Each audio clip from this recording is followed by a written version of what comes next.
నమస్తే, welcome to KK news. నేను శ్రీదేవి.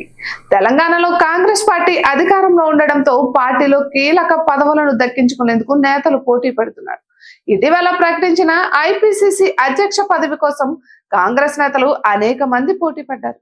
వారిలో సీనియర్లు, జూనియర్లు కూడా ఉన్నారు. అయితే సీఎం రేవంత్ రెడ్డి సూచనలతో పార్టీ అధిష్టానం బీసీ వర్గానికి చెందిన సీనియర్ నేత మహేష్ కుమార్ గౌడ్ కు టీపీసీసీ పదవిని కట్టబెట్టింది.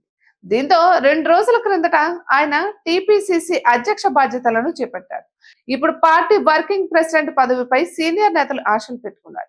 వర్కింగ్ ప్రెసిడెంట్ పదవి దక్కితే అదృష్టం కలిసి వస్తుందని కాంగ్రెస్ నేతలు భావిస్తున్నారు.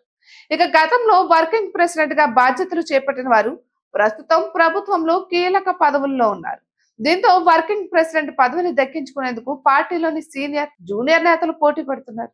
ఇప్పటికే పార్టీ అధిష్టానం పెద్దలతో పాటు సీఎం రేవంత్ రెడ్డి రాష్ట్రంలో ముఖ్య నేతలను సంప్రదించి వర్కింగ్ ప్రెసిడెంట్ పదవి తనకు దక్కేలా చూడాలని ఆశావహులు కోరుతున్నారు.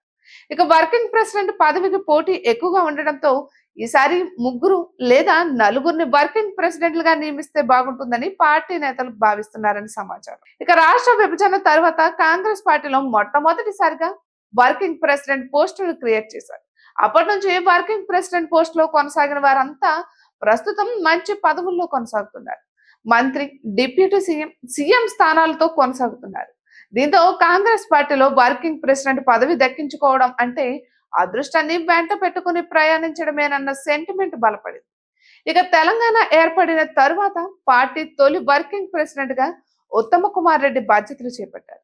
ఆ తర్వాత జరిగిన జనరల్ ఎలక్షన్స్ లో పార్టీ ఆశించిన స్థాయిలో రాణించకపోవడంతో ఐపీసీసీ ప్రెసిడెంట్ గా కొనసాగుతున్న పొన్నాల లక్ష్మయ్యను బాధ్యతల నుంచి తప్పించి ఉత్తమ కుమార్ రెడ్డికి పార్టీ అధిష్టానం ప్రమోషన్ ఇచ్చింది.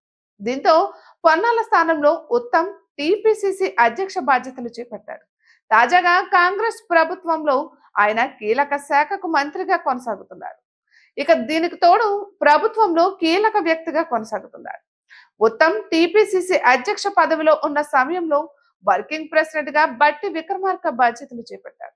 వర్కింగ్ ప్రెసిడెంట్ పగ్గాలు చేపట్టిన తరువాత బట్టి గ్రాఫ్ పార్టీలో ఒక్కసారిగా పెరిగింది. పార్టీ జాతీయ స్థాయి నాయకులతో మంచి పరిచయాలు ఏర్పడ్డాయి. ఆ తర్వాత కాలంలో బట్టి విక్రమార్కకు అధిష్టానం కీలక బాధ్యతలు అప్పగిస్తూ వచ్చారు. ఇక సిఎల్సి ప్రచార కమిటీ చైర్మన్ గా, సిఎల్సి లీడర్ గా ఆయన ఎంపికయ్యారు.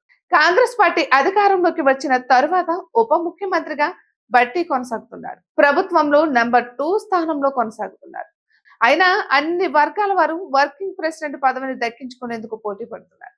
ఇక ఢిల్లీలోని పార్టీ పెద్దల ద్వారా, రాష్ట్రంలోని పార్టీ పెద్దల ద్వారా పదవిని దక్కించుకునేందుకు రాయబారాలు నడుపుతున్నారు.